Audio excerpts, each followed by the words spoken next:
CM Manohar Lal ने मारा युवा हमारी शान कार्यक्रम के तहत वीडियो कॉन्फ्रेंसिंग के जरिए युवाओं से संवाद किया। क्या कुछ कहा, सुनवाते हैं।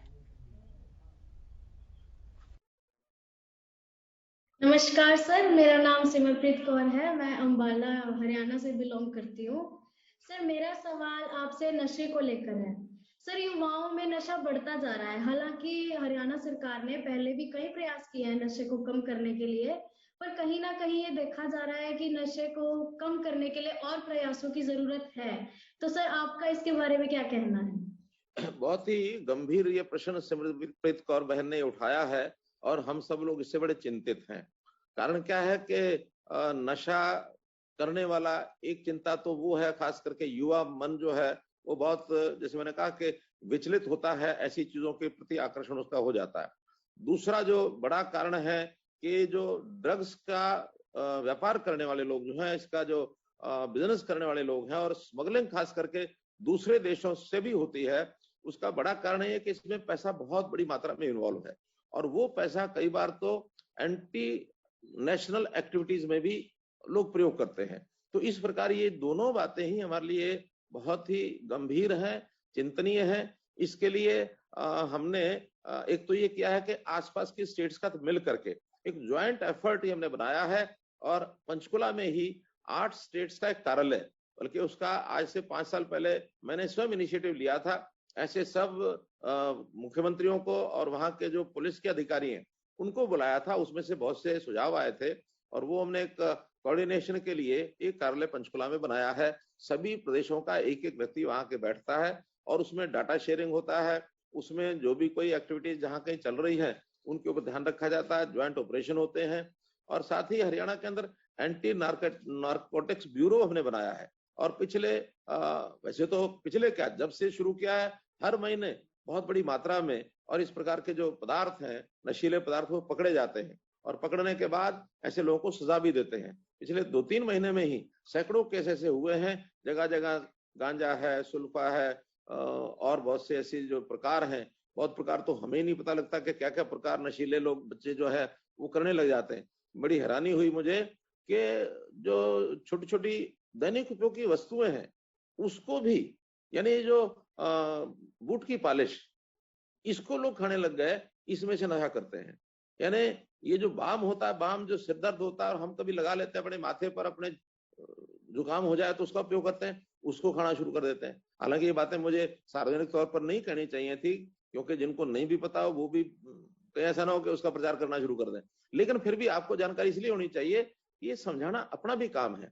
हम जनता को या खास करके युवा वर्ग को जितना इन बातों के प्रति, यानी इन बातों के प्रति उनको अवेयर करना पड़ेगा, अवेयरनेस कैंपेन चलाने पड़ेंगे। तो अवेयरनेस कैंपेन चला करके उनको ठीक किया जा सकता है। इनके लिए जगह जगह हमने जो सेंटर्स बनाए हैं हॉस्पिटल के साथ जोड़ करके, जो एंटी एडिक्शन सेंटर्स, तो उन सेंटर्स पर जो कोई इस प्रकार का प्रभावी व्यक्ति होता है वहां पर उनको ले जाकर के कुछ दिन रखा जाता है। उनको धीरे धीरे वो कैसे छोड़े, उसके अपने सिस्टम्स वो काम कर रहे हैं। खासकर हमने जो सामाजिक धार्मिक ऐसे बहुत बड़े बड़े लीडर्स हैं जो इन नशों को रोकने के लिए काम करते हैं। हमारी जो सामूहिक सोशल पंचायत होती हैं, सोशल ऑर्गेनाइजेशन, खास करके हरियाणा में तो आप जानते हैं खाप पंचायतें चलती हैं। इन खाप पंचायतों के माध्यम से भी, मुझे मालूम नहीं कि आप लोगों का खाप पंचायतों के बारे में क्या धारणा क्या नहीं है। मेरी खाप पंचायतों के बारे में धारणा ये है कि सामाजिक बुराइयों को दूर करने के लिए बहुत अभियान वो लेते रहते हैं। बेटी बचाओ बेटी पढ़ाओ, इसमें उन्होंने काम किया। और अभी ये जो नशे की प्रवृत्ति बढ़ रही है, इसमें बहुत खाप पंचायतें अपने अपने समाज में प्रचार करती हैं। तो अवेयरनेस का काम भी हमको करना होगा। तो हर फ्रंट पर इसकी लड़ाई लड़ने के लिए हरियाणा सरकार काम कर रही है।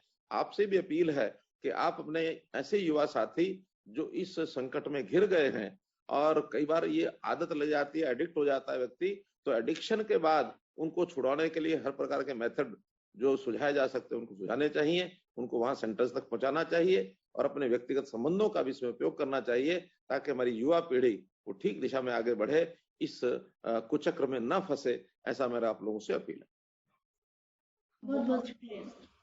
बहुत ही बेहतरीन जवाब। और मुझे लगता है कि युवाओं को नशे से निकालने के लिए दूसरा, युवा ही बहुत अच्छे से मदद कर सकता है, जैसे कि मनोहर सर ने ये बताया, बहुत ही अच्छी बात यहाँ पर कही है, बहुत ही बेहतरीन बात यहाँ पर कही है।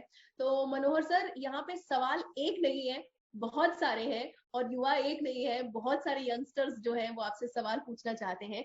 मैं यहाँ पे आमंत्रित करना चाहूंगी पल्लवी को। इससे पहले कि मैं अपना कोई सवाल पूछूं, मैं पल्लवी को यहाँ बुलाना चाहूंगी। पल्लवी शर्मा, प्लीज आए और अपना सवाल मनोहर सर से पूछें। नमस्कार सर। जी नमस्कार पल्लवी जी। मैं यमुनानगर की रहने वाली हूँ। मेरा आपसे एक ही प्रश्न है। जैसा कि आप जानते हैं, हरियाणा को जाति आधार पर बांटने का कई बार प्रयास हुआ है। वैसे तो यह समाज का कार्य है आपसी भाईचारा बनाए रखना, पर आपने हमेशा आगे बढ़कर इस बड़ी जिम्मेदारी से इस दिशा में कई कार्य किए हैं। तो हम ये जानना चाहेंगे कि आपने क्या किया और आप आगे क्या करना चाहते हैं इन प्रयासों को रोकने के लिए।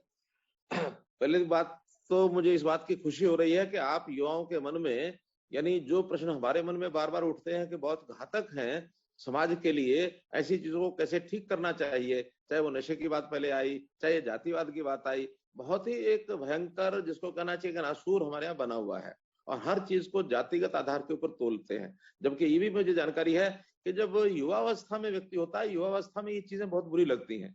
ये कहीं ना कहीं जाकर के एक स्टेज के बाद उस वातावरण में लोग घुस जाते हैं कि जातिवाद उनके ऊपर हावी होने लगता है। आपको शायद किसी को ध्यान हो, 2014 में जब मैंने करनाल से चुनाव लड़ा तो एक नारा मेरे मन में आया कि इसी समस्या को हल करना है। मैंने वो नारा दिया था, हरियाणा एक हरियाणवी एक।